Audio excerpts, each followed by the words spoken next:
नमस्ते शिक्षक साथियों, आपका आपके चैनल टीचर हेल्पिंग हैंड में स्वागत है। आज मैं आपके साथ शिक्षण योजना कक्षा 3 की शेयर कर रही हूं, जो कि मैं लगातार आप लोगों के साथ शेयर कर रही हूं। तो अब हम लोग पाठ 12 पर आ चुके हैं। तो ये पाठ 12 है हमारा। आसान से आसान तरीके से शिक्षण योजनाएं हम लोगों को बनाकर रख लेनी है। विभाग के द्वारा निरीक्षण के समय हम लोग शिक्षण योजनाओं को दिखा सकें, क्योंकि जब भी कोई आ रहा है विभाग से तो हमसे शिक्षण योजनाएं पूछ रहा है। और निपुण भारत मिशन के अंतर्गत तो हमें शिक्षण योजनाएं प्रोवाइड कराई ही जा रही हैं।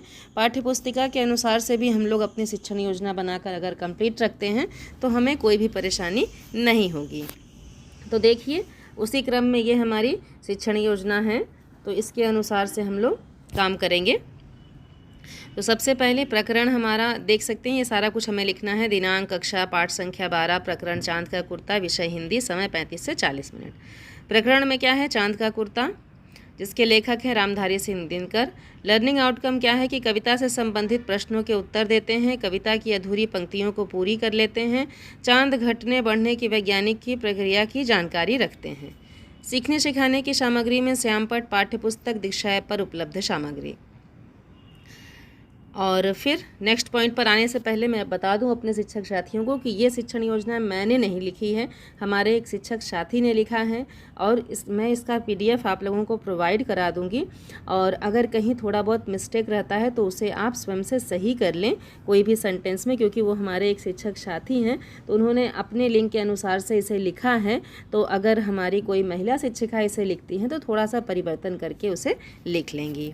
तो शिक्षण अधिगम प्रक्रियाएँ गतिविधियाँ। प्रथम दिवस में हम लोग लिखते हैं क्रम संख्या। पहला, शिक्षण के आरंभ में शिक्षक श्यामपट्ट पर चंद्रमा व तारों का चित्र बनाकर निम्नलिखित प्रश्न पूछता है। दूसरा, श्यामपट्ट पर क्या बना है, ये प्रश्न करेंगे। चांद तारे कब निकलते हैं? सर्दियों की रात में क्या लगती है? क्या चांद तारों को भी ठंड लगती है? तो समय 5 मिनट है। आकलन का तरीका, अवलोकन व प्रश्नोत्तर है। अब आते हैं हम लोग शिक्षण के दौरान वाली प्रक्रिया में। तो शिक्षक छात्रों के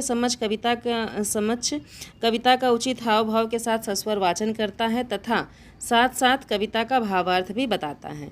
समय इसके लिए है 15 मिनट। आकलन का माध्यम है अवलोकन व सहभागिता। फिर नेक्स्ट हम लोग आते हैं क्रम संख्या 3 में। तो गतिविधि, झिंगोला पहने हुए चांद का चित्र बनाकर कविता लिखिए। समय है 10 मिनट। आकलन का तरीका है अवलोकन व सहभागिता। अब आते हैं अपने शिक्षण के बाद। तो नीचे दिए गए शब्दों में समानार्थी शब्दों का सही मिलान कीजिए। आसमान, शरीर, हट, यात्रा, भाड़ा, इस तरह से मिलान करना है। किससे कहाँ होगा? जैसे आसमान आकाश, शरीर का हमारा बदन हो गया, हट का हमारा जिद हो गया, यात्रा का किराया, यात्रा हमारा सफ़र हो गया, भाड़ा का हो गया किराया। इस तरह से हम लोग सब कुछ देंगे। अवलोकन व प्रश्नोत्तर आकलन का माध्यम होगा। अब द्वितीय दिवस पर आते हैं। हम लोग किसी भी पाठ के शिक्षण योजना को एक दिन में कंप्लीट नहीं कर सकते हैं, 2 दिन हम लोगों को लगता है। तो द्वितीय दिवस के आधार पर ये इन शिक्षक साथी ने इसे बनाया है। तो शिक्षण के आरंभ में शिक्षक छात्रों से पूर्व दिवस पर पढ़ाए गए कविता से संबंधित प्रश्न पूछता है। चांद ने माँ से क्या कहा? चांद ने झिंगोला सिलने की बात माँ को क्यों कही? चांद बड़ा कब दिखाई देता है? आसमान में चांद कब नहीं दिखाई देता है? जिसका समय 5 मिनट है। आकलन का तरीका है अवलोकन व प्रश्नोत्तर। अब आते हैं शिक्षण के दौरान। तो शिक्षक छात्रों को पहेलियों से संबंधित वीडियो दीक्षा ऐप पर दिखाता है तथा उनकी पाठ संबंधित समझ को गहरा करता है। छात्र भी उत्साहपूर्वक शांति के साथ वीडियो को देखते हैं, जिसका समय है 20 मिनट और माध्यम है अवलोकन व सहभागिता। अब आते हैं शिक्षण के बाद में। तो नीचे लिखी पंक्तियों को पूरा कीजिए। तो ये कविता की कुछ पंक्तियाँ लिखी हुई हैं, इसे पूरा करना है बच्चों को, जिसका समय है 5 मिनट और आकलन का तरीका है अवलोकन व प्रश्नोत्तर। लास्ट हम लोग आते हैं गृह कार्य में। तो गृह कार्य में पता करो और लिखो कि चांद सच में घटता है, बढ़ता है, और अलग अलग आकार के चित्र भी बनाने हैं चांद के। ये हम लोग गृह कार्य देंगे।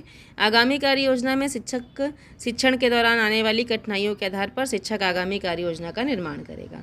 तो इस तरह से 3 पेजेस में मैंने आप लोगों को बताया कि 3 पेजेस में ये हमारी शिक्षण योजना कंप्लीट होती है। इसका PDF भी मैं आप लोगों को दे दूँगी और इसे बनाकर आप लोग कंप्लीट रख लें। कहीं कोई कन्फ्यूज़न हो तो कमेंट सेक्शन में लिखें। धन्यवाद।